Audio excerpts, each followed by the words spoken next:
noon sa atin?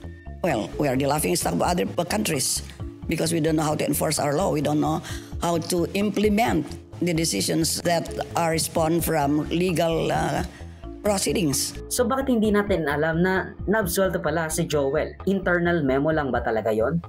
And bakit hindi pinagkalandakan ni Villanueva nung sinabihan kang absuelto ka na or absuelto ka na sa mga kasong kinakaharap mo, which would be something you would want to profess everywhere kasi nga again, maraming mag-iisip. Meron bang backroom dealing na ginawa? Meron bang backroom dealing na nangyari?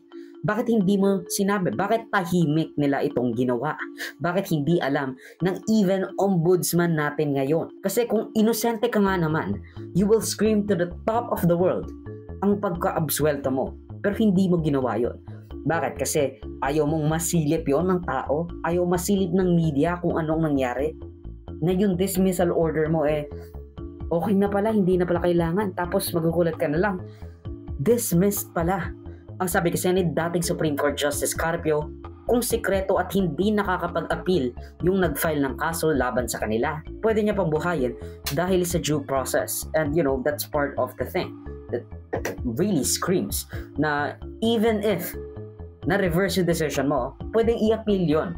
And if hindi nalaman nung nag-file ng kaso laban kay Villanueva na, you know, absuelto na pala siya, pwedeng buhayin ni Remulla yon basta mag-file lang ng motion for reconsideration or appeal yung nagkaso kay Villanueva.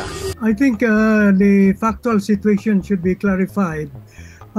When you promulgate a decision, you have to attach your decision to the rolio.